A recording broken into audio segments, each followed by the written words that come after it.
Assalamualaikum warahmatullahi. Bismillahirrahmanirrahim. Alhamdulillahirabbil alamin wassalatu wassalamu ala asyrafil anbiya wal mursalin sayyidina Muhammadin wa ala alihi wa sahbihi ajma'in. Subhanaka la ilma lana illa ma 'allamtana innaka antal alimul hakim. La haula wa la quwwata illa billahil aliyyil azim. Muka surat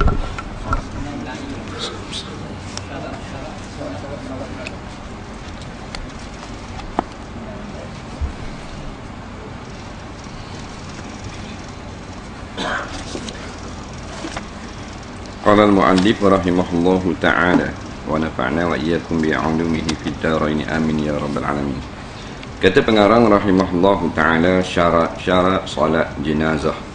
Kita sambung lagi tentang solat jenazah. Kali ini syarat solat jenazah. Syarat maknanya perkara yang mesti ada dalam menunaikan suatu ibadah. Jadi kalau dalam solat jenazah ini tidak mencukupi syarat, maka luputlah solat tersebut tak jadi. Yang pertama, syarat solat jenazah sama dengan solat lain, seperti menutup aurat, suci dari hadas besar dan kecil, suci badan, pakaian dan tempat dari najis, serta menghadap kiblat. Jadi syarat sah solat jenazah, bukan syarat wajib ni, syarat sah. Mana tak ada syarat tidak sah, ada syarat baru sah. Sama dengan solat lain, iaitu sama dengan syarat-syarat solat biasa, seperti menutup aurat. Wajib menutup aurat, suci dari hadas besar dan hadas kecil. Mesti suci. Kalau hadas besar kena mandi junub, kalau hadas kecil kena ambil wudu. Suci badan, pakaian dan tempat dari najis, iaitu pada masa kita berdiri jangan beri kena najis, serta menghadap kiblat. Yang kedua, mayat dimandi dan dikafan. Mayat dimandi dan dikafan. Yang ketiga, letak mayat itu sebelah kiblat orang yang mensolati, kecuali kalau dikerjakan di atas kubur atau salat ghaib. Kereta CBC 9197 letak di simpang jalan. Ini sakut orang nak masuk. Alih sikit. CBC 9197. Dia letak di simpang jalan. Baru di CKK kan.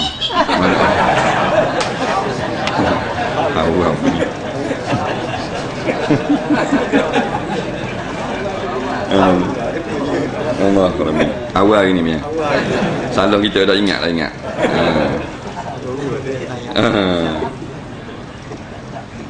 Mayat dimandi dan dikafankan. Kafan tidak syarat lah, mandi menjadi syarat. Maknanya kalau mayat tak mandi lagi, kita semayang tak sah. Tapi kalau mayat tak kafan lagi, mandi dah, semayang sah. Cuma hukumnya sunat kita semayang mayat yang telah dikafankan. Mayat yang belum dikafankan, walaupun sah kita semayang, hukumnya makruh. Hukum makruh. Jadi syarat sah mesti sekurang-kurang mandi. Sebab tu solat yang mayat yang tidak dimandi kita solat tak sah. Dah kalau nak baca Yasin, tak apa. Tak syarat kena mandi. Tak syarat. Ada orang kata tak boleh. Mayat tak mandi lagi tak boleh ngaji Quran. Yang tak bolehnya ulama kata tak boleh tu orang yang tukang baca Quran tak boleh kalau dia tak mandi lagi. Faham? Ini silap faham. Kita tak mandi junub lagi nak ngaji Yasin orang mati. Tak boleh Tapi kalau kita tak berhadas, kita suci, kita baca Yasin ke surah apa pun boleh dan mayat tak disyaratkan. Cuma syarat tu pada nak sembahyang mayat sahaja. Jadi timbul masalah semayang ghaib. Semayang jenazah hadir biasanya tak ada masalah. Biasanya timbul masalah semayang ghaib. Tapi kadang-kadang semayang hadir ada juga tak mandi. Biasanya mayat dia mati jauh. Mati di Kuantan, mati di Kuala Lumpur ke, mati di Kemamang ke. Jadi hospital dia tak mandi. Nak bawa balik Terengganu ni. Dia cek mayat, dia pun bukuh dengan kain putih. Kita hak sini tak tahu kehala, tengok kain putih pakai mayang dua. Dikira kain kapang. Padahal tu bukan kain kapang. Kain hospital. Ini ada berlaku. Tak mandi lagi, tak sah. Jadi bila tak sah, balik dah orang semayang. Wajib kena semayang juga. Kena mandi dulu, kena semayang semula. Tadi tak sah. Melainkan telah ditanam, barulah dimaaf. Tak wajib gali balik. Tak wajib gali balik. Baik, semayang ghaib. Mayat ada Kuala Lumpur, kita duduk di Terengganu, boleh semayang, dipanggil semayang ghaib. Ghaib ni maksudnya tidak ada di hadapan kita mayat. Biasa solat mayat, mayat duduk depan makmum, itu panggil mayat hadir. Hadir ni ada di situ. Mayat tak hadir, ghaib lah. Arab lawang hadir, ghaib. Ghaib ni bukan mana gaib gitu, ilmu gaib. Ghaib mana tidak hadir di situ. Macam kita ni mari surah. Orang puang kita tak mari. Arab kata orang puang kita ni ghaib. Faham tu makna ghaib? Kerana dia tak ada hadir di sini. Jadi mayat yang ghaib maknanya mayat tak ada di sini. Dan boleh semayang, boleh. Dengan beberapa syarat. Di antaranya jauh. Contohlah mayat ada di Kuantan, mayat ada di Paka, mayat ada di Kuala Lumpur, mayat ada Mekah, ada di Mongolia, kat bandar mana-mana pun. Maka dia panggil semayang ghaib tu, semayang mayat ghaib, faham tak? Jadi nak semayang ghaib, kena pastikan dulu mayat tu sudah dimandikan. Kalau tak mandi lagi, kita semayang ghaib tak sah. Tu kaedah. Pasti tu 100% tak zonniyah, berat belah mandi. Kalau sekarang hubungan senang. Kita telefon Kuala Lumpur dah mana? Mandi dah lagi. Mayat paklah. Umpamanya. Mu politik selalu. Dak ni orang kampung ni. Pak dah orang kampung. Buat contoh. Orang kata dak mandi lagi. Tunggu orang mandi. Kita pun kabar sini, tak ada semayang lagi. Kabar orang surat. Faham? Pasal orang mandi tak sapa lagi. Kul seminggu jam lagi telefon pula. Tengah mandi sesat, tak sesat lagi, tak boleh mandi, tak boleh semayang di sini. Tengah jam lagi telefon pula. Selesai dah mandi, nak tunggu kapan? Sunat kita tunggu kapan. Kalau nak semayang selalu boleh dah, pasal mandi dah mayat di Kuala Lumpur. Faham tu? Jadi syaratnya kena tahu tu dengan, kalau sekarang kok dengan telefon dengan mesej, atau kita tengok di dalam TV secara langsung. Nah, mayat sudah dikapangkan, katakan orang besar mati nah. Macam hak tadi. Tengok telah dikapangkan. Kita semayang sini boleh pasal kita tengok dalam TV kapang dah. Sah semayang. Nah, mayat orang ayah kita ada di Johor Bahru. Kita nak semayang gaib di Terengganu. Mari dalam hati mandi kedok lagi biar semayang tak sah. Nampak tak? Jadi kena mandi dah. Nampak? Sebab tu kalau mayat, biasanya mayat yang mati lama dah dikira mandi dah lah. Kita dengar dah seorang meninggal dunia minggu lepas dah mati. Pak dara dia pergi buat haji di Mekah minggu lepas mandi dah Jadi tak payah tanya dinung mandi dah lagi seminggu dah ni. Dia panggil atas jalan adaknya kalau dah seminggu 2 hari 3 hari mandi dah. Jadi kita pun tak payah tanya mandi ke tak, pasal pada jalan adaknya memang orang mandi dah. Boleh semayang di sini. Tu syarat semayang gaib kena pastikan dulu. So nak gaduh-gaduh.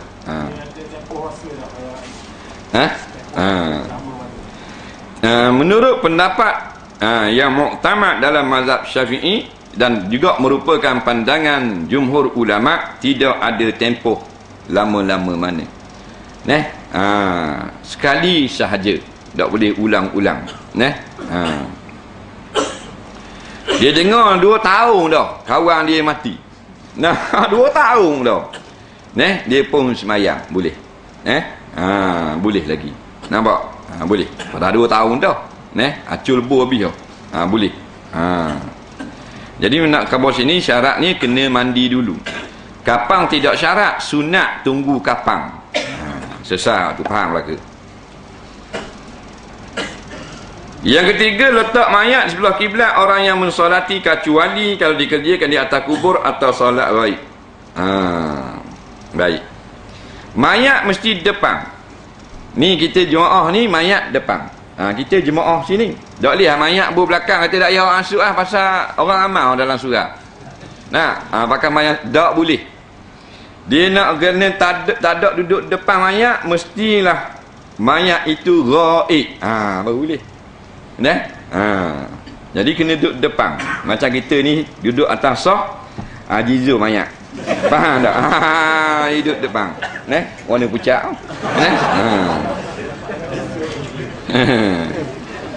Gitulah. Melainkan mayat gaib. Depan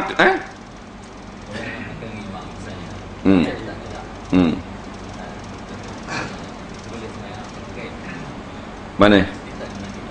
Menurut satu pendapat, didoakan mayat tersebut dengan doa semayang mayat. Kerana tidak dimandikan. Jadi doa lah ramai-ramai nak semayang tak mandi. Doa kepada dia. Kau doa kata semayang. Nampak? Kau yang muktamad kata tak semayang kerana syarat tak ada, iaitu tak mandi. Bahan diriman. Buat lari terus sebelah seorang. Baik. Dah kalau mayat itu dekat je boleh pergi. Mayat di Bukit Depu boleh semayang gaib. Tengok dulu. Kalau tidak ada halangan, tak boleh. Kita duduk sini malah nak start motor, mayang gaib atas surah, mayat Bukit Depu depan tu kepik pintu sebeng. Faham tak? Tak boleh dekat pada adaknya dekat. Asal semayang gaib ni 1000 batu iaitu diberitahu kepada Rasulullah SAW dengan matinya Raja Najasyi. Najasyi raja kafir, raja Kristian masuk Islam. Nabi tak pernah jumpa. Masuk Islam, Nabi suka, gembira. Bila mati, malaikat mari khabar. Sahabat tak tahu. Mari tahu pada Nabi, malaikat Jibril mari khabar Raja Najasyi telah meninggal dunia. Nabi pun mengerjakan solat jenazah, iaitu solat gaib. Padahal Nabi duduk Mekah, Najasyi duduk di Yaman. Jauh 1000 kilo. Boleh. Tapi kalau dekat, kita memang tak boleh nak pergi, maka dibolehkan semayang gaib. Umpamanya dengan Bukit Depu dengan sini belum bila dekat, tapi air banjir. Banjir tu kalau kita ngarung nak berbahaya. Bukan air sekat keting. Sekat keting boleh pergi. Air sekat dada, sekat perut, takut anyung air deras. Jadi boleh sembahyang ghaib. Ataupun sebelah rumah kita boleh juga sembahyang ghaib. Dia mayat duduk belakang, kita duduk depan. Tapi nak turun ke rumah sebelah tak boleh. Sebab apa? Sebab ada musuh tengah. Dekat tengah tu ada rimau. Rimau belah, tak besar, ada besar kepala lori. Faham tak? Duduk lepak bira tu. Kita turun, orang sembahyang kita pula. Jadi ada musuh dia panggil. Kita pun nak menyelamatkan nyawa, tak turun sembahyang ghaib. Ni ulama sebut. Kita tolong nyapa aje.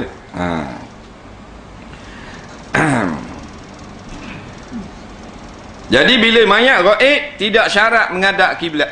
Mayat itu duduk di belah kiblat. Umpamanya mayat di dengung belakang, mayat di kemamang, kita ngadap atas kendung, punggung kita tang mayat. So, kerana mayat ghaib tidak syarat menghadap kiblat. Boleh.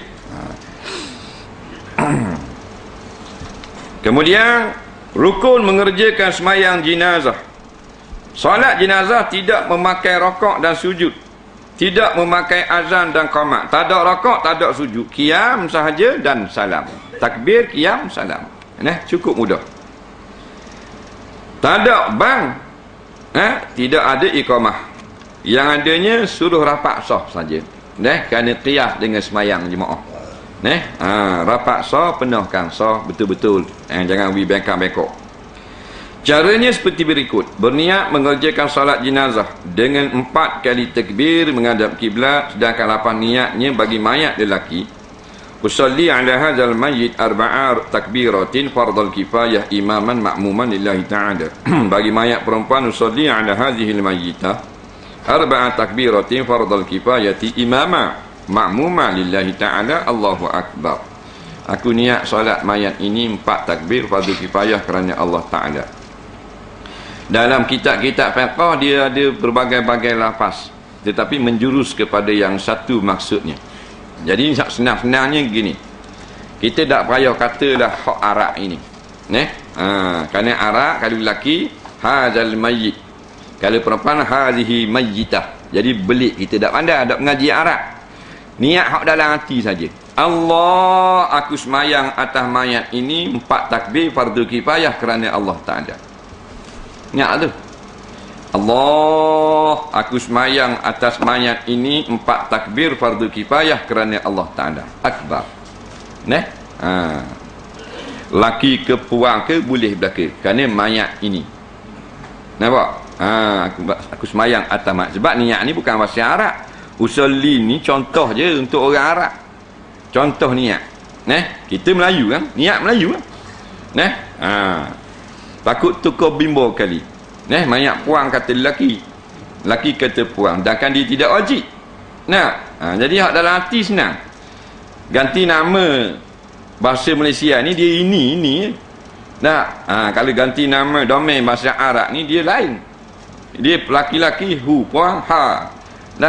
Laki-laki ramai hum puang hunna. Kalau Melayu, aku sembahyang atas mayat ini laki ke puang ke kunsa kena ke dia. Jadi mudah. Allah, aku semayangkan mayat ini atau aku semayang atas mayat ini 4 takbir fardu kifayah kerana Allah Ta'ala.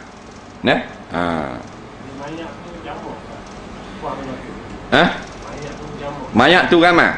Ramai. Aku semayang atas semua mayat ini. Lagi senang. Dalam hati lah. Jangan kata di mulut lah. Jeng. Dalam hati. Mulut Allah. Dalam hati. Aku semayang atas semua mayat ini. Atau mayat-mayat ini. Yang penting nak tukar tu masa doa lagi. Tu memang kena tukar. Doa lagi baru takbir. Doa ni boleh doa lagi baru takbir. Dengar teh dah baca lagi.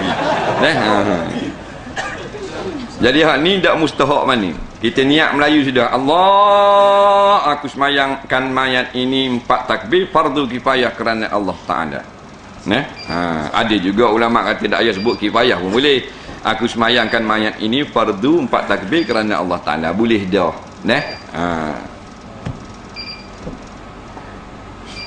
Kemudian setelah takbiratul ihram yang ada niat tadi, baca surah Fatihah iaitu bismillah dan al-Fatihah sampai kepada waladhdallin. Cukup senang. Mak rempit kalau belajar semayang ni 3 minit pandai. Tak usah kata hak dak rempit. 3 minit pandai mayang-mayang. Pasal tak ada tahiyat. Tak ada rakaat. Tak ada sujud. Tak ada apa benda ni sujud sejadah. Tak ada benda dia. Diri saja. Takbir yang kedua, kemudian baca selawat atas Nabi sebagai berikut. Allahumma salli ala sayyidina Muhammad wa ala ali sayyidina Muhammad kama sallaita ala sayyidina Ibrahim wa ala ali sayyidina Ibrahim wa barik ala sayyidina Muhammad wa ala ali sayyidina Muhammad kama barakta ala sayyidina Ibrahim wa ala ali sayyidina Ibrahim fil alamin innaka Hamidum Majid. Ini selawat yang paling afdal. Kemudian takbir yang ketiga sambil membaca doa sebagai berikut.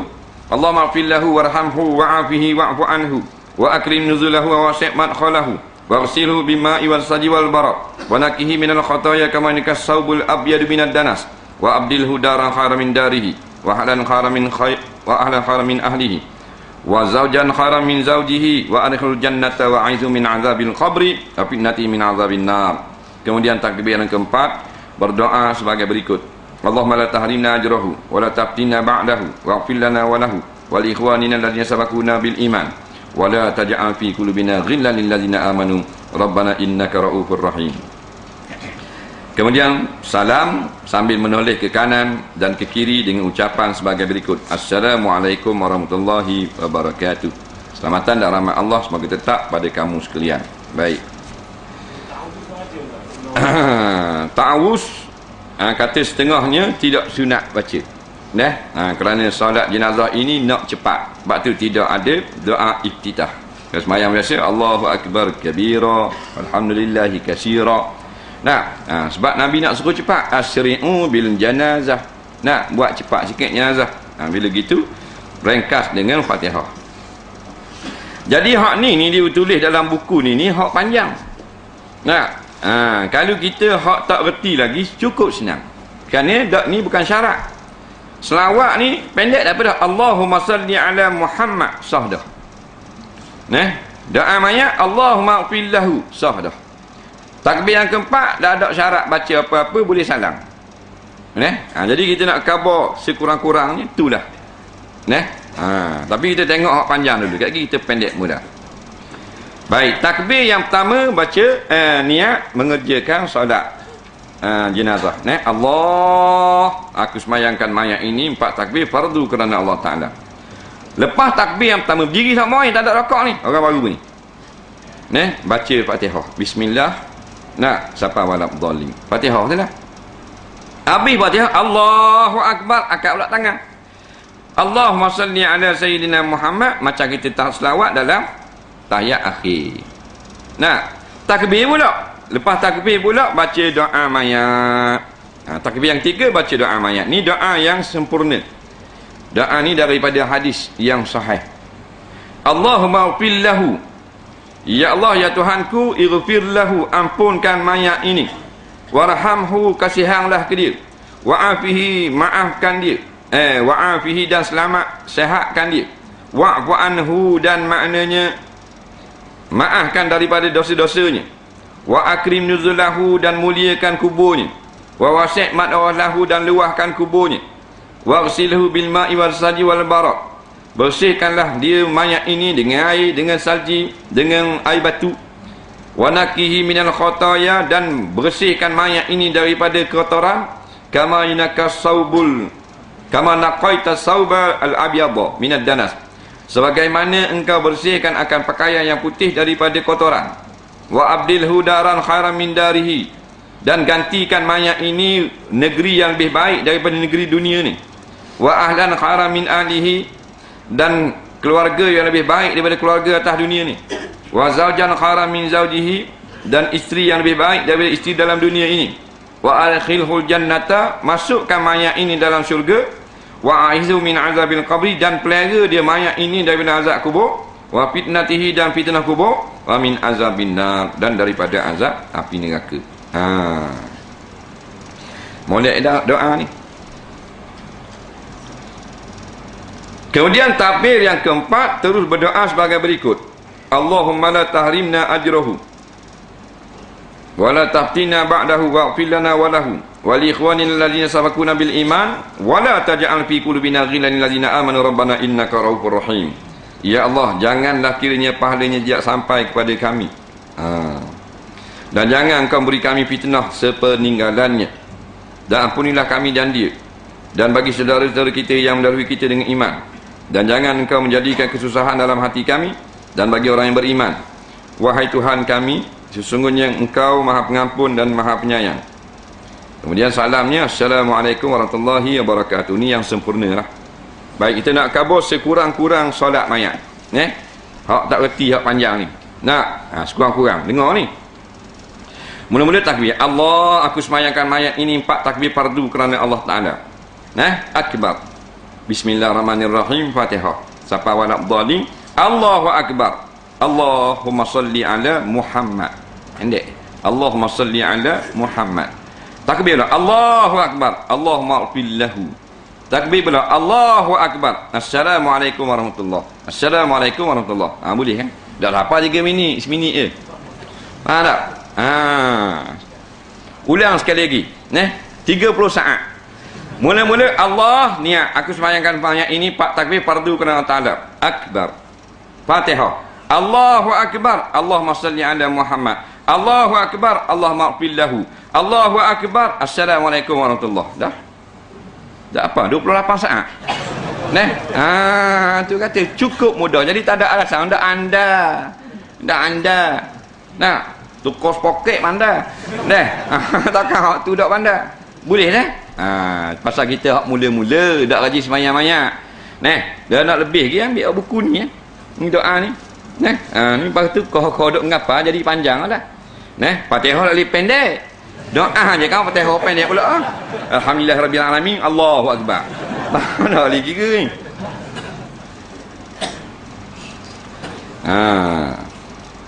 Maknanya doa ini Allahumma fillahu, ya Allah ya Tuhanku, ampunkanlah dia mayat ini. Sebab itulah bagus ni sembahyang mayat ni. Bagus dia.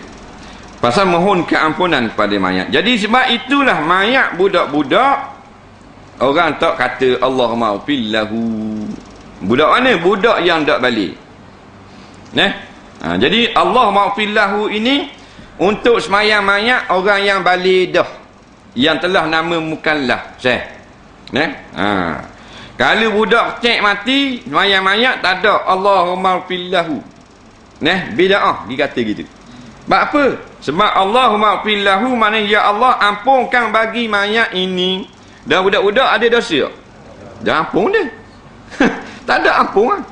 Batu mayat budak-budak doanya lain. Ampunkan ibu bapak dia. Gitu.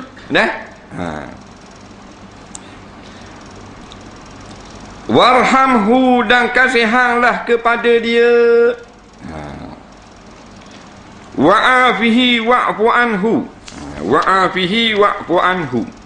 Jadi kalau mayat tu perempuan, ingatlah Allahumma fillahu, jadi Allahumma fillaha. Ingat, hu laki, ha puan. Allahumma fillahu mayat laki, Allahumma fillaha mayat perempuan.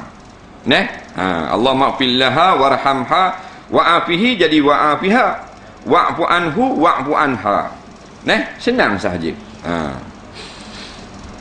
Tak reti siapa masa test mayat-mayat tak ingat pula panjang baru ni. Tak apa, ulang waktu dia lah. Allahumma fillahu, Allahumma fillahu. Tunggu tu imam takbir. Tak imam takbir lain pula.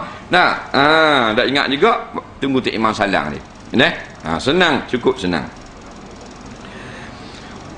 Wa akrim nuzulahu, kalau mayat puan wa akrim nuzulaha. Ni hak panjang ni, kabalah sekurang-kurang hak depan tadi. Allahumma fillahu. Datuk imam panjang, kita tak reti. Ulang dulu dia. Allahumma fillahu, Allahumma fillahu, Allahumma fillahu, Allahumma fillahu. Nah, siapa kata imam Allahu Akbar, takbir lain, barulah berhenti. Pasal ada erti lagi. Muliakanlah tempat turun, tempat singgah. Singgah di mana lagi? Singgah kubur. Kita singgahlah kubur pula lagi. Tinggal kita duduk senyap situ. Haji Mak.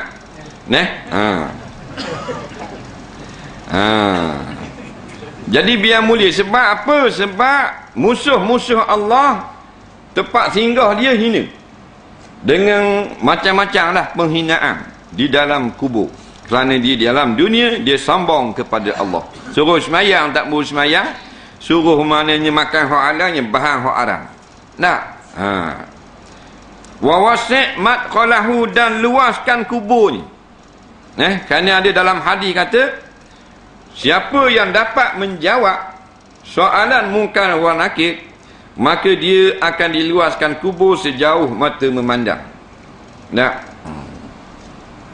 Di antaranya sabda Nabi SAW, datangnya malaikat bertanya kepada mayat di dalam kubur, ma qulta fi hadzal rajulil ladzi bu'isa fikum wa fi nasi ajma'in. Apa kamu akan kata, hei mayat, kepada seorang laki-laki ini yang telah diutuskan kepada kamu dan kepada sekalian manusia? Nampak? Nabi kata kalau mayat itu orang yang bertuah, dia akan kata huwa Muhammadun Rasulullah sallallahu alaihi wasallam, ja'ana bil bayyinat wattaba'na wa amanna bih wa saddaqna bi risalati. Dia adalah Muhammad utusan Allah. Mayat tu jawab, kami telah benarkan dia, kami beriman dengannya, dan kami sungguhkan dengan apa yang salah dibawa datang kepada kami daripada Tuhannya sungguh. Maka bila jawab gitu, diluahkan kubur. Orang yang boleh jawab itu orang tuah. Tuah ni lagu mana? Masih hidup tu tuah dah. Bertuah masih hidup ni guanya kak.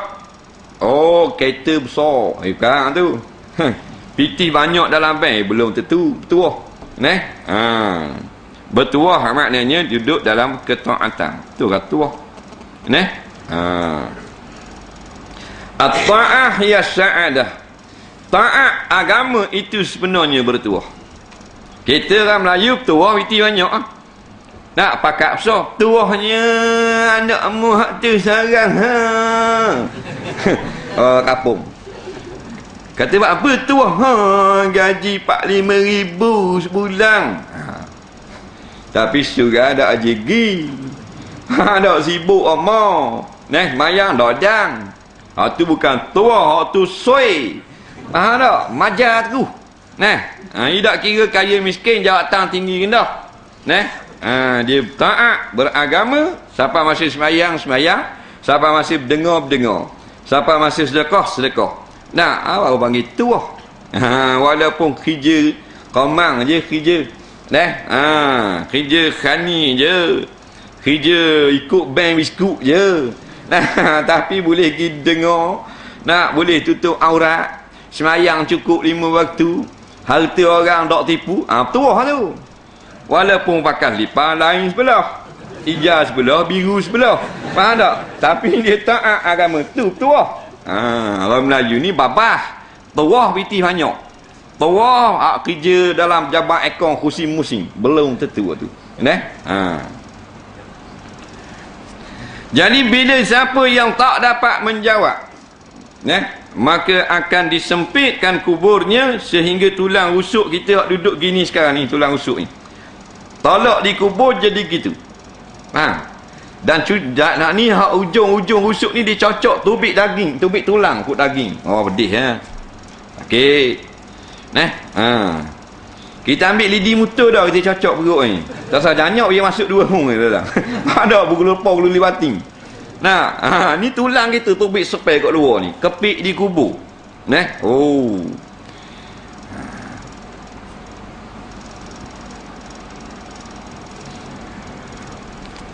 Wafsilhu bil ma'i wal saji wal barat, dan bersihkanlah dia. Ini kinayah daripada hapuskan dosa. dengan air, dengan salji, dengan air sejuk. Wa naqihi minal khataya, dan bersihkanlah dia daripada kotoran-kotoran dosa dan kesalahan. Kama naqaita sauba al-abyadha minad danas, sebagaimana dibersihkan akan pakaian putih daripada kotoran. Ini semua ni kinayah belaka. Maksudnya sungguhnya Nabi SAW pada doa supaya Allah beri keampunan kepada mayat. Sebab kita ni asal kain yang sangat putih, sekarang menjadi hitam. Jadi mudah-mudahan pakat basuh biar jadi putih balik untuk bertemu dengan Tuhan lagi. Sebagaimana dalam hadis yang lain, kullu mauludin yuladu 'alal fitrah. Setiap bayi itu beranak dilahirkan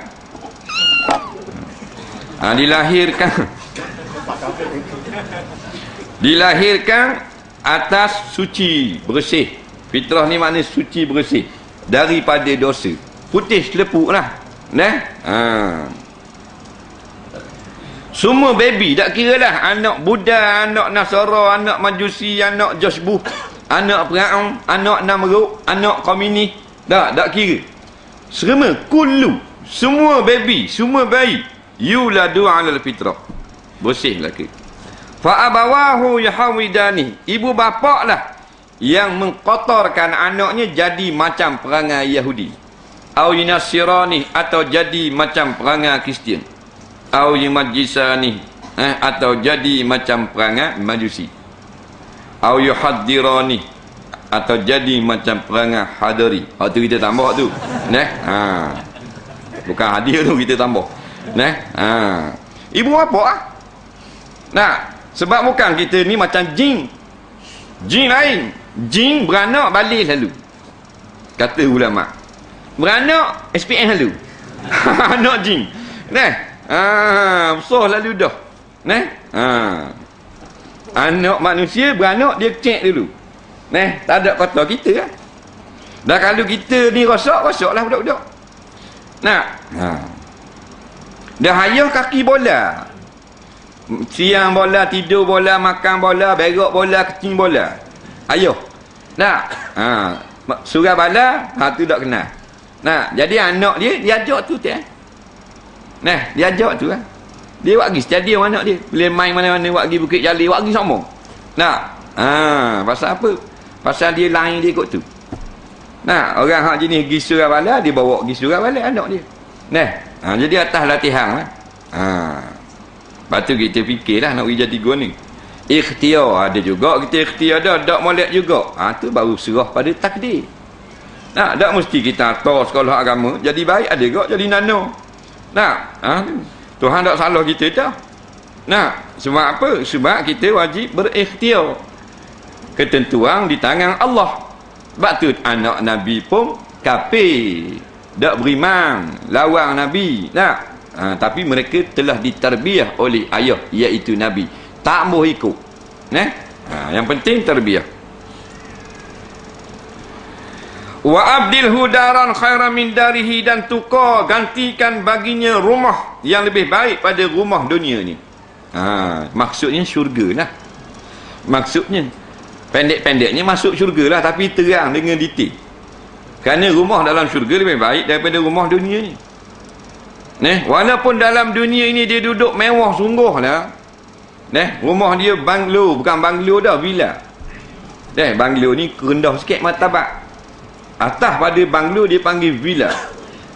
Villa ni rumah banglo tapi dia besar, dan keluar kelilingnya mesti ada lamang yang luas. Kalau tak ada lamang, banglo saja dia panggil suti diri, 2 tekak. Ataupun setekak besar. Tapi kalau villa ni dia kena mesti ada halaman yang sangat luas. Maknanya macam besar lagi istana. Istana hak raja duduk tak sama juga. Tak molek hak istana di dalam syurga lagi. Sebab istana di dalam dunia habis-habis hebat dah, dia ada jambang. Dia sebut istana mana tak ada jambang? Istana ni ada jambang Melaka. Raja sikit perut nak berak.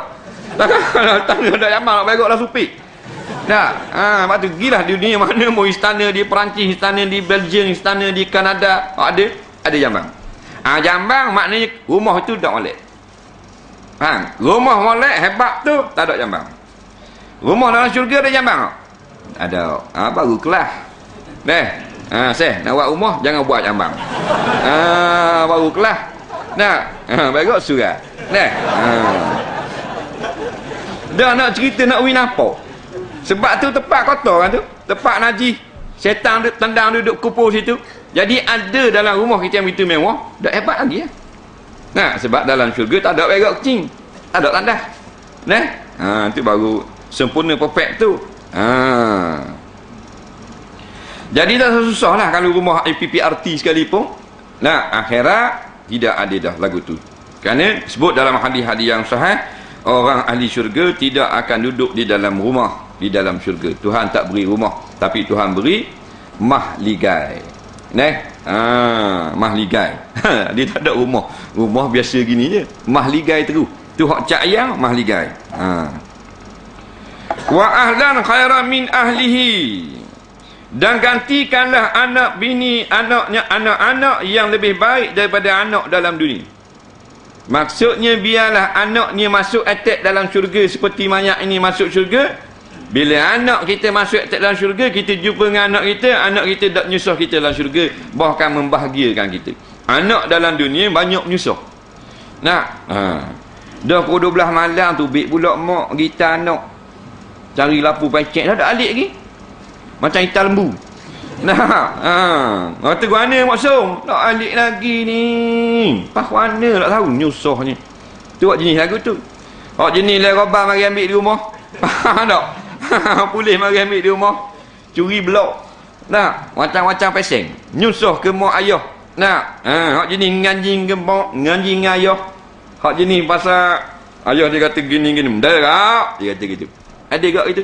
Tu anak bulu betung. Tak? Padahal walau kita nana sekalipun jangan kata gitu ayah kita kan. Dia kata gitu. Jadi tak berti bahasa. Bila kurang hajar dengan mak bapak tu yang jadi tu tak molek, akhir jadi tak molek. Jadi tak molek kehidupan. Dia panggil nama saja, mak panggil nama saja. Mu semek. Dia kata gitu. Mak dia panggil semek, nama semek. Dia panggil semek mak dia. Dah lah mari stop. Dia panggil gitu padahal panggillah ayah. Kalau daddy dia tahan dah. Dia panggil nama terus. Binawe punya anak. Wa zaujan khairan min zaujihi, dan gantikanlah dia panjang ni. Isteri yang lebih baik daripada isteri di dalam dunia. Memanglah dalam syurga isteri lebih baik. Tak ada blabber, tak ada apa. Isteri dalam dunia blabber. Mula-mula nikah je molek. Mula nikahnya abang. Bang makan nasi bang. Mula-mula nikah. Nampak? Dah siapa jadi macam tu imam. Nak akan ke tak? Faham tak? Gitu lah. Sungguh. Betul tak? Duk tanya gitu. Dah sungguh. Kita lalu kat rumah dia. Apa benda apa jahat sungguh apa ni. Sebab apa yang jadi kata tak ni hati ni dia duduk banyak-banyak ni. Wa zaujan khairan min zaujihi. Isteri lebih molek juruh pada isteri dia. Khairan min zaujihi. Zaujihi isterinya hak lening. Hak lenung biar molek. Lening tak berjuruh. Dia pula tanya gitu. Orang jangan tanya nasi. Isteri kami balik pun nasi. Tak makan kita buat. Faham tak? Pagi akak air. Dia dah makan kita minum. Petang buat kuih. Dia kata makmu makan kita odok lah skok kita. Ini kita tanya. Nak makan nasi ke dok? Dok tu bahasa yang utir Melayu anjing lah. Mana nak makan nasi dak anjing mana gitu.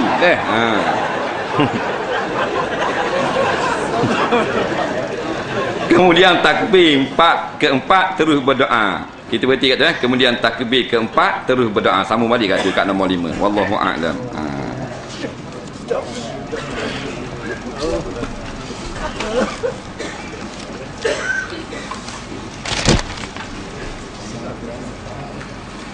Bolehkah diajarkan cara salat jenazah yang mudah diamalkan bagi orang baru belajar supaya dapat juga kita beramal, supaya kami jika ada cara yang mudah dipahami. Tadi kan boleh kan? Tak apa, kita ulang balik. Yang pertama takbir. Dia pak takbir. Pak takbir. Tak ada rokok, tak ada sujud, tak ada duduk, tak ada apa. Berdiri tak mau.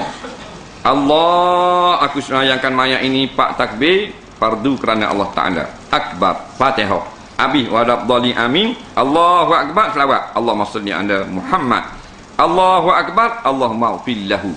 Allahu akbar, assalamualaikum warahmatullahi. Boleh itu.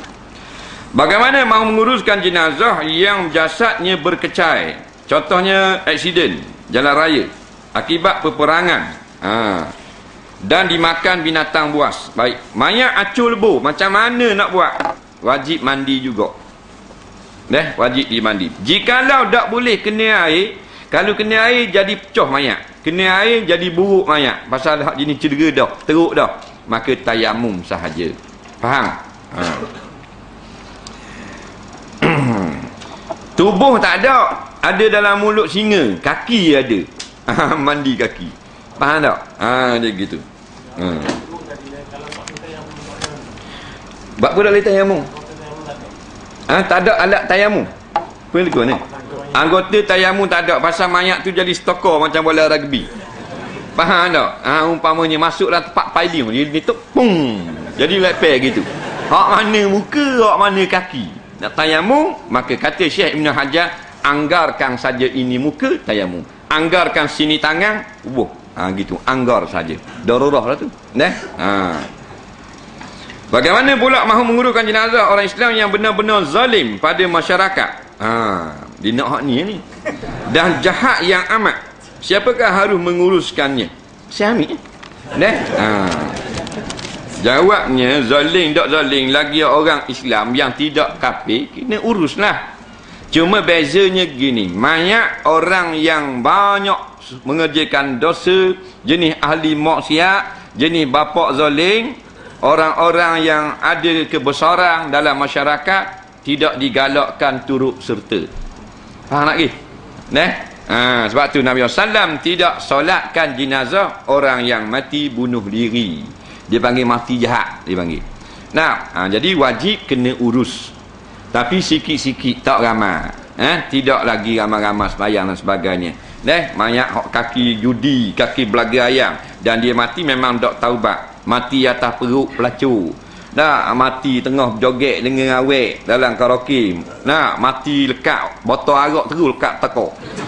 Bukan kata air arak. Islam tak ada dalil-dalil kafir, wajib juga selenggarakan mayat. Faham? Tapi orang-orang tok guru, ustaz, mufti besar, ekskul apa semua orang yang ada kebesaran tak sunat hadir.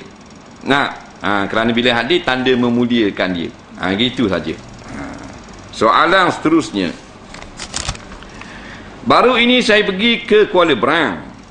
Tiba waktu Johor, saya singgah sebuah masjid. Bila masuk dalam masjid, imam sudah berada dalam rakaat ketiga. Lepas tu saya terus solat bersama imam. Imam itu solat 5 rakaat. Jadi saya dan makmum yang lain terus ikut imam. Lepas imam bagi salam, saya hanya tambah 1 rakaat saja. Betulkah solat saya itu? Jadi imam rakaat yang 3 dia masuk, lepas tu imam sembahyang 5. Jadi 3, 4, 5. Dia ni masuk rakaat 3 baru 1. Patutnya tambah tambah apa? 3 tambah se. Rakaat 3 tambah 2 kan? 3 dan 4. Jadi hak ni dah imam terlebih se, tambah se lah. Betul dah. Melainkan kita tahu imam itu telah pun batal semayangnya, maka kita ikut juga, baru batal semayang kita. Tapi kalau kita masbuk, kita tak tahu dia rakaat ke berapa, kita pun ikutlah.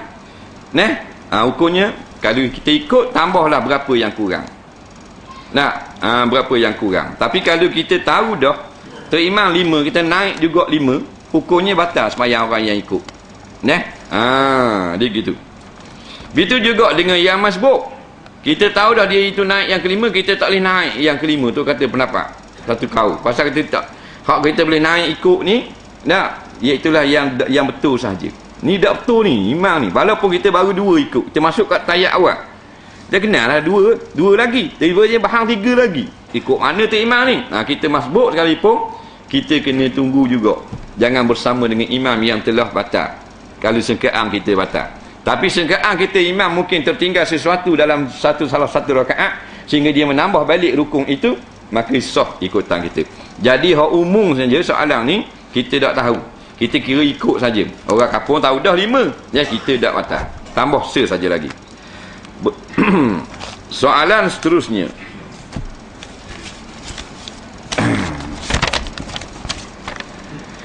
Bagaimana Nabi bersabda orang dapat ucap 2 kalimah syahadah bila mati boleh masuk syurga. Bagaimana orang tak pernah semayang bila hendak mati boleh mengucap? Soalannya, adakah orang itu boleh masuk syurga juga, atau apakah maksud sabda Nabi SAW tentang orang yang tak semayang masuk neraka? Bolehkah terangkan sedikit? Terima kasih, hamba yang kurang faham. Baik. Nabi sebut dalam suatu hadis yang lebih kurang bunyinya, man kana akhiru kalamihi fid dunya qaula la ilaha illallah dakhala jannah. Barang siapa yang akhir sekali dia dapat mengucap la ilaha illallah masa nak mati tu, dakhala jannah, masuk syurga dia. Faham baik. Maksud hadis ini bukan masuk syurga terus. Dia akan masuk juga syurga. Sama ada masuk tanpa masuk neraka, atau masuk neraka dulu dan akhirnya masuk syurga. Itu maksud dia. Jangan kita faham siapa yang boleh mengucap masuk syurga terus. Sekarang tu. Maksudnya dia ada peluang masuk syurga. Dan mafhum daripada situ kita tak boleh pakai. Jangan kita tafsir siapa yang tak boleh mengucap masa nak mati masuk neraka. Tak betul kok. Cuma nak khabar kelebihan la ilaha illallah. Siapa yang ucap akhir sekali serta dengan i'tiqad lah. Bukan ucap saja-saja. Maka dia dapat masuk syurga. Tiba-tiba ni tak semayang. Nombor ekor nak kocek. Nak mati la ilaha illallah. Hak tu drama swasta. Faham tak? Dalam TV. Kalau kehidupan yang nyata biasanya tak boleh. Sebab apa? Bila kita lazimkan berbuat dosa, biasa tak boleh mati mengucap. Melainkan orang yang khususiah. Walaupun berjudi ke darah harap, awet bukan main seorang, sebaik sekali aku. Faham tak? Tapi Tuhan kurniakan dia hatinya ingin bertaubat kepada Allah. Tak ada sembahyang, tak ada apa. Hati bertaubat dalam keadaan hampir nazak, bertaubat sungguh-sungguh, Tuhan terima taubat dia, mati mengucap. Itu orang istimewa. Faham? Soalan seterusnya. Saya belajar mengaji seorang ustaz. Ustaz tu telah dibayar gaji oleh Yayasan Islam. Tiap bulan saya beri duit kepada ustaz itu sebagai hadiah kerana mengajar saya mengaji. Boleh tak ustaz itu ambil duit tersebut? Boleh, tak masalah. Apa apanya? Dia beri hadiah. Kalau hadiah tak boleh, berat nana. Ustaz tu ada gaji dah. Yayasan ajar dia. Ajar ngaji Quran di kampung-kampung. Dia ada kan guru yayasan, guru Quran. Guru takmir masjid, ada guru mubalik. Tak kira lah jabat agama ke yayasan ke, bayar gaji ke ustaz-ustaz ni. Supaya masuk kampung semua ajar orang agama. Dia ada gaji dah. Dia mari ajar kita Quran. Dan kita ni hak baik hati, pula hadiah. Faham tak? RM10, RM20 ke Quran dah lah. Hukumnya halal makan. Hukumnya halal, itu hadiah. Boleh makan. Ada orang kata Tok Guru tak boleh ambil PT. Kalau ambil Tok Guru dunia, orang tu sesat, lagi menyesatkan. Faham tak? Sebab dia kata tu Rasulullah. Dia kata ke Rasulullah. Kerana Rasulullah terima hadiah. Faham tak? Nabi terima hadiah. Orang kenang Nabi ni, molek apa semua, betul dakwahnya. Tak? Suka sangat Nabi ni, orang WPT. Nabi ambil. Raja pula beri mas kahwin, nikah dengan seorang isteri Nabi. Sukanya ke Nabi, beri pitih terus, pitih mah terus. Nabi ambil, guna buat mas kahwin, nikah. Jadi Nabi tu hak tinggi sekali. Terima hadiah. Faham? Orang lagi jual agama gitu. Jual agama ni, siapa-siapa nak saya doa, 15 riyal. Faham tak? Duduk depan 15 riyal. Nampak? Kita pun amin. Warna pendek kan? Dah 15, panjang 30. Faham tak? Itu baru jual agama. Jangan gaduh. Dia kata orang terima hadiah. Nah, Datuk Guru terima hadiah, orang beri pitih beri apa, ambil, ada masalah. Nah, ini tak boleh temua hak orang, nak hak orang, kecek hak anak murid. Nah, sok birthday saya ni ustaz kata. Tak. Mana-mana hak dak beri hadiah, saya tak mengaku anak murid. Mana usaha kawan tu. Nah, sepupu saya kata bid'ah hadiah Fatihah kepada orang yang telah mati. Sebab orang yang telah mati telah putus dengan orang yang masih hidup. Sepupu saya dia belajar agama, tapi saya rasa terpesong dengan ajaran Islam. Sebab dia tak nak ikut ulama. Dia cakap nak ikut Quran Sunnah Nabi.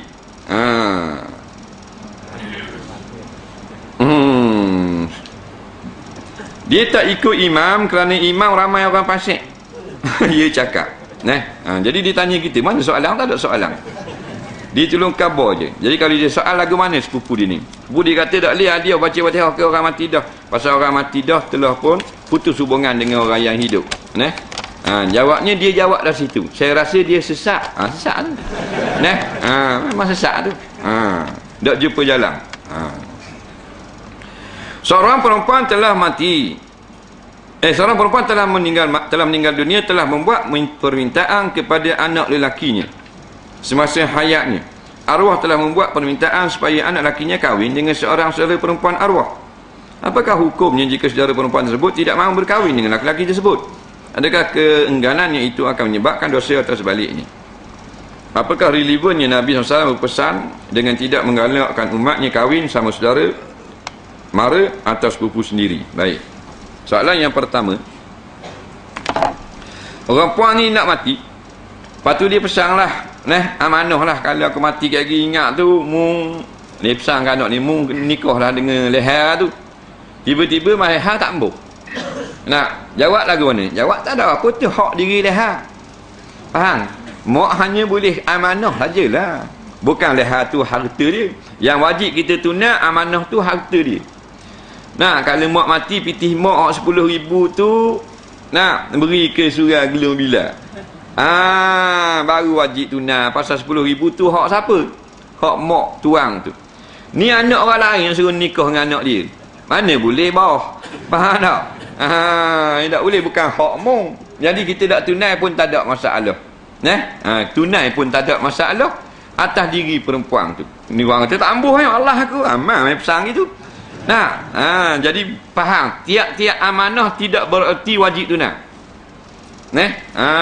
Dia tidak masuk di dalam hak milik orang yang memberi amanah, tak wajib tunai.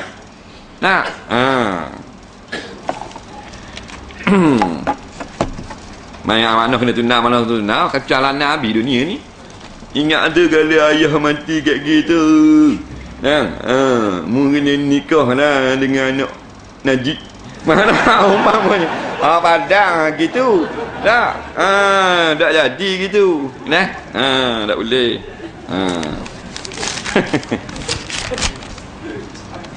Soalan yang kedua, apakah relevannya dia kata Nabi pesan, maknanya tak kahwin, jangan kahwin dengan saudara mara, jangan kahwin dengan sepupu. Nak betul sikit, Nabi tak larang, faham tak, kahwin dengan saudara mara ni bukan larang. Maknanya Nabi galakkan kita kahwin dengan bukan saudara mara. Nabi galakkan kita kahwin bukan dengan sepupu. Bukan Nabi larang nikah sepupu. Faham baik? Tak ada pun Nabi larang jangan nikah dengan sepupu, tak ada. Cuma Nabi galakkan kalau berkahwin bukan sepupu, bukan saudara yang dekat. Sunat. Kalau nak kahwin juga sepupu, harus. Ramai orang salah faham. Dia kata haram, tak sah lah, tak betul lah, tak molek lah. Kalau berani nikah juga anak jadi bodoh. Faham tak? Macam-macam karut. Ini ulama' jawab dah. Jawabnya tak salah nikah sepupu, tak salah nikah saudara. Jangan saudara mahram sudah lah. Cuma digalakkan nikah yang bukan dekat. Pasal apa? Kat mana relevannya? Sebab sepupu. Kita nak nikah dengan sepupu kita. Ayah kita, adik-beradik ayah dia. Jadi bila kita nikah dengan perempuan sepupu kita ni, ayah kita adik-beradik dah dengan dia, jadi hak tula. Jadi hak kena dah, jadi tak berkembang. Jadi kecil macam gitu lah sama keluarga. Tapi kalau kita nikah dengan orang lain, tak ada kena dengan kita. Nah, kita dengan abang kita ni, ayah kita dengan ayah hak puan ni memang adik-beradik dah. Kita tak nikah dengan anak ni, kita nikah dengan orang kenyir. Umpama hak Kuala Berang, hak Kemamang, jadi dinu pula 5-16 beranak, jadi anak beranak kita pula dah. Faham tak lagi? Jadi keluarga tu jadi besar. Nah, kalau tidak keluarga kat tulis. Tu saja relevant ni. Nah, elak dia panggil. Soalan seterusnya.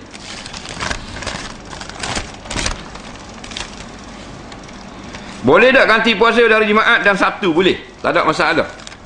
Semasa dalam solat, saya seringkali was-was sama ada saya ketuk ke tidak. Padahal saya tidak berasa pun kentut.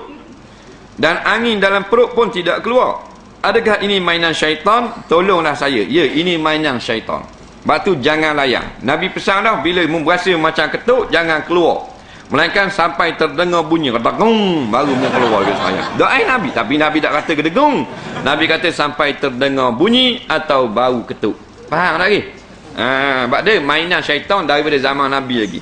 Dia buat mari bahasa ketuk dah, supaya kita tidak khusyuk semayang, supaya kita tak juru hara semayang. Jangan layan. Kalau kita nak suruh tolong, dia kata tolonglah saya. Ni nak tolong ni, jangan layan. Mu layan gak, mu tak tolong dirimu sendiri. Faham? Masa nak ambil wuduk, saya sangat susah nak baca bismillah. Tapi di luar dari wuduk dan solat, mudah sangat. Saya sebut. Bagaimana cara untuk mengatasi masalah ini? Akibat masalah ini, perasaan saya sering merasa berat untuk semayang. Inilah mainan syaitan. Bila kita layan, akhirnya kita jadi berat. Silap kita, pergi layang ke dia. Dalam nak ambil wuduk, wajib tak bismillah? Tak wajib. Jadi kalau payah sangat, tak payah bismillah. Faham tak? Pasal apa? Tak boleh nak sebut. Tapi ni senang, ni sebut dah. Sebut walaupun berat sekalipun, sebut dulu. Bila sebut, syaitan pun kata tak betul lah, nipis lah, rendah lah, pendek, panjang, dah salah yang. Dalam sembahyang gitu juga. Bila sebelum ajar kita sebut Bismillahirrahmanirrahim, wakrah gitu. Dia mari syaitan kata haing tu, ha tu nipis sikit, kita kata kepala otakmu, dia kata gitu. Dalam hati nah. Kau kenal dah mu syaitan. Tak benda asal layang. Ni dia kata nipis sangat tu, tebal sikit. Kita layang buat semula pula. Bismillah. Tebal sangat, nipis sikit. Kalau layang dia bodoh gitu. Dah asal layang. Mula-mula memang tak boleh. Lama-lama dah kita dah dapat jauh daripada syaitan, kita betul lah. Berlawan dengan dia dulu. Soalan seterusnya. Pergi ke laut 2 orang, seorang daripadanya mati. Yang hidup itu tidak pandai mandi dan semayang. Mayat, apa hukumnya? Dan bagaimanakah hendak dibuat? Dia pergi ke laut 2 orang. Ngai. Seorang mati. Salah letak ikan kitangnya batu ngambung. Tak mati, batu nombor 80. Mati terus. Jadi tak reti nak buat. Jawabnya, sebab itulah kata setengah ulama, dalam keadaan itu fardu ain. 2 orang saja kawan kita mati, fardu ain, bukan fardu kifayah, iaitu kita menguruskan mayat. Jadi kita tak reti, berdosa atas kita. Sebab tu wajib belajar. Belajar ni wajib. Talabul ilmi faridah. Belajar ilmu agama ni fardu.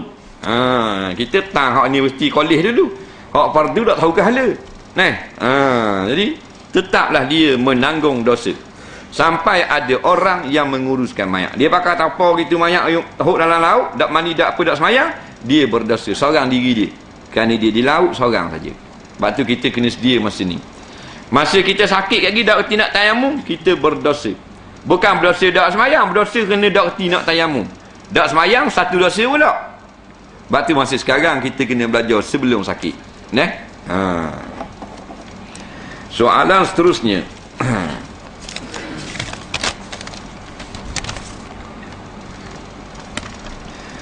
Akidah saya lemah, apa yang patut saya lakukan, dan kita apa yang perlu saya nadah?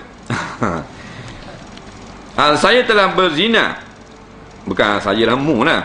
Hukum apa hukum saya berkahwin dengan orang perempuan itu? Kalau mak ayah tidak beri kami kahwin, adakah kami perlu kahwin juga? Sila jelaskan dengan jelas. Sah tak tidak kalau ada cat di kuku lepas sembahyang baru saya sedar? Perlu tak saya qada solat?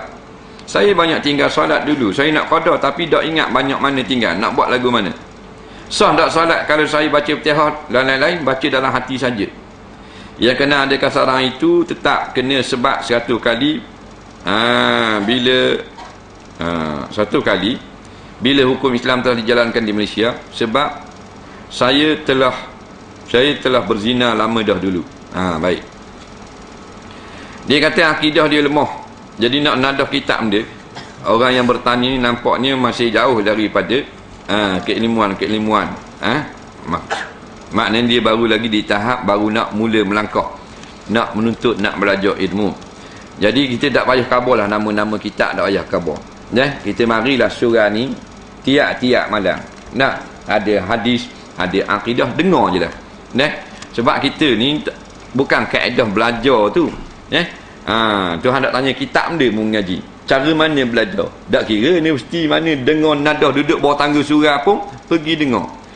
Sikit-sikit. Malah ni akidah, esok orang ngajar hadis, lusa fiqh. Bukan nak janji akidah saja. Mari duduk sama. Lama-lama reti. Kita cerita pun bodol tua kau. Dengar sama. Dari dalam masa yang terdekat memang kita tak boleh faham. Dengar sama, lama-lama faham. Takkan 3 bulan bandar lalu. Main kereta 3 tahun. Baru bandar. Dengar sama. Dia berzina, patut dia wajib tak nikah dengan hak puang tu? Jawabnya tak wajib nikah pasangan zina. Tidak wajib. Mak ayah pula tak beri. Tak beri lagi pula tak wajib nikah. Cuma kata ulama atas rasa tanggungjawab dan insaf, tanda kita sungguh bertaubat kepada Allah, kita rosakkan perempuan itu, kita ambil jadi isteri, kita jadi molek semula. Mana kita buat punah pagar, kita gidaki semula pagar tu. Kerana kalau kita tak nikah dengan dia nikah dengan orang lain. Orang lain, orang yang suci, nikah dengan perempuan zina. Tak comel. Padahal kita yang tukar buat rosak. Datuk kita lah dengan dia. Al-khabisat lil-khabisin wal-khabisun lil-khabisat. At-tayyibat lit-tayyibin wat-tayyibuna lit-tayyibat. Orang yang tidak baik perangannya dengan yang tidak baik dah. Hak perangan juruh dengan perangan juruh. Dia gitu. Tapi sah nikah dengan perempuan zina sekalipun bukan laki-laki itu penzina. Dia gitu. Kemudian dia solat, lepas solat ada cat di kuku. Kena qada semula semayang. Kalau dia kerja ngecat, dan cat itu sedikit, yang sekali pandang tak nampak, cek baru nampak, dimaaf pada syarak. Tapi kalau orang yang tidak kerja ngecat, tidak dimaaf pada syarak, melainkan halus sehingga tengok perong baru nampak. Dia kaedah gitu.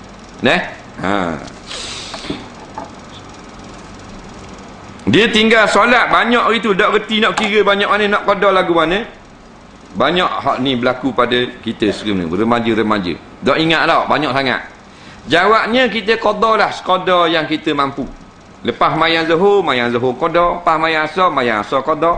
Dia akan sampai pada satu tahap kita rasa lebih. Kita berhenti qada. Orang tanya Imam Syekh Ramli, kalau hak lebih jadi guna?